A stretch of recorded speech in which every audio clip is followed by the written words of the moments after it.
বারবার যাওয়া হলেও পুরীর আকর্ষণ যেন চিরনতুন। পুরী যেন কোনোদিনই আমাদের কাছে পুরনো হয় না। একদিকে জগন্নাথ দেবের সুসজ্জিত নবকলেবরে মন্দির, অন্যদিকে সর্বসাধারণের জন্য বিচ। এখানে বড়লোক গরিব লোক কোনো যেন ভেদাভেদি নেই। পুরীর এই বিচ সবাইকে যেন আপন করে নেয়।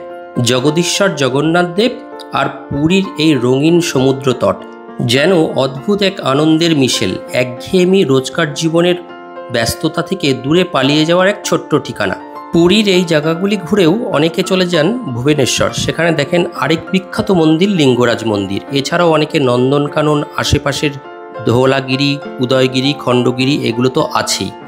আজ আমরা চলে যাচ্ছি পুরীর আরেক নতুন আকর্ষণ, যেখান থেকে পাখির দৃষ্টিতে দুদিকে দেখা যায় জগন্নাথ দেবের মন্দির ও পুরীর সুন্দর সমুদ্র তট। হ্যাঁ, এটা হলো পুরীর লাইট হাউস। কীভাবে যাবেন? স্বর্গদ্বার থেকে যে মেরিন ড্রাইভ রাস্তাটি ধরে সোজা দক্ষিণ দিকে যে রাস্তাটি গেছে, সে রাস্তাটি ধরে 1 কিলোমিটার গেলেই এই লাইট হাউস। আমরা এসেছিলাম আমাদের গাড়িতেই। অটো করেও আসতে পারেন। 20 থেকে 30 টাকা পার হেড ভাড়া নেয়।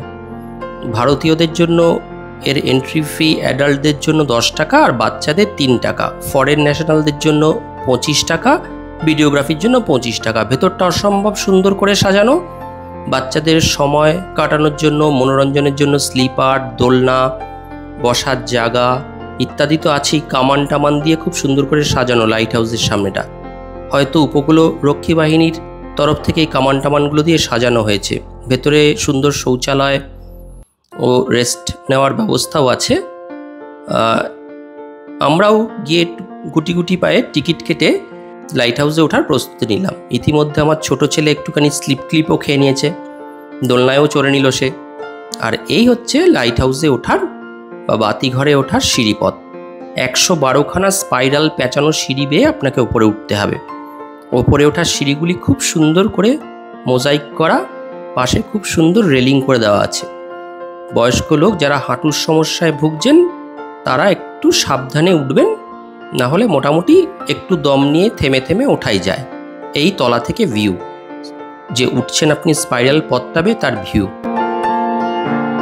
আর এইখানে এই বাতিঘরটির অক্ষাংশ, দ্রাঘিমাংশ, লঙ্গিটিউড এবং ল্যাটিটিউড সব লেখা আছে। কি যন্ত্র ওপরে বসানো আছে অবজারভেটরিতে, সেগুলো লেখা। এই আমরা থেমে থেমে একটু দম নিয়ে নিয়ে উঠছি। উঠতে বেশ দম লাগে, একটু কষ্টই হয়। যাদের বেশি পরিশ্রম করা অভ্যাস নেই তাদের একটু কষ্টই হয়। তবে পরিষ্কার, বেশ সাজানো গোছানো, এবং ওঠার সিঁড়িগুলো স্টেপিং গ্যাপিং খুব একটা বেশি না। এই 112টি সিঁড়িপথ বেয়ে আমরা একদম ওপরে উঠে এলাম।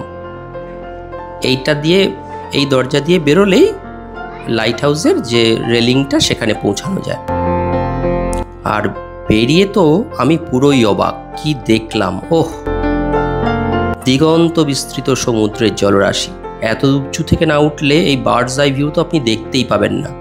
সামনে সমুদ্রের জল সাধারণত ঘোলা, যেখানে আমরা স্নান করি বিচে, কিন্তু দূরে তার জলের রঙই আলাদা, পুরো নীল।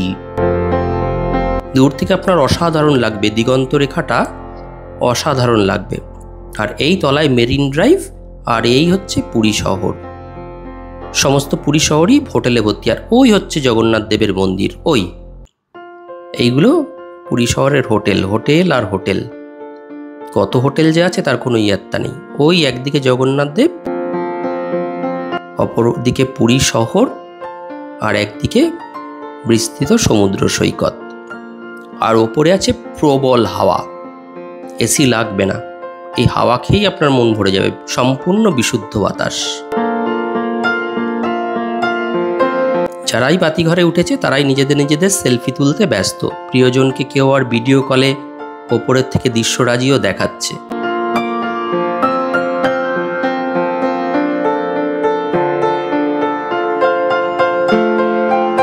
খুব সুন্দর দৃশ্য ওপর থেকে।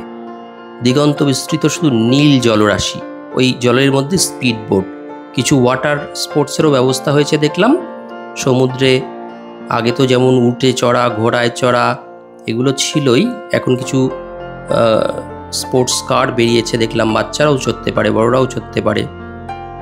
আর কিছু স্পোর্টস রাইড, যেমন ওই স্পিড বোট, তারপর আপনার প্যারাগ্লাইডিং, এগুলোরও চড়ার ব্যবস্থা হয়েছে।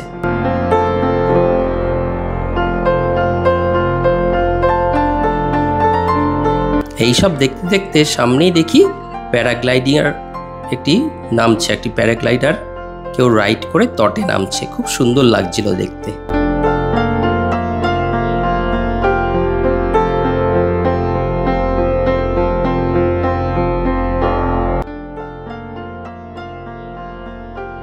ছোটদের মনোরঞ্জনের জন্য সুন্দর ব্যবস্থা করা আছে। বিকেলের দিকে যদি যান, সাধারণত 3:30 থেকে 5:30 অবধি খোলা থাকে। 1 ঘন্টা থেকে 1.5 ঘন্টা সময় বেশ ভালোই কাটবে। সকালের দিকে খোলা থাকে না, 3:30 থেকে 5:30 অবধি খোলা থাকে।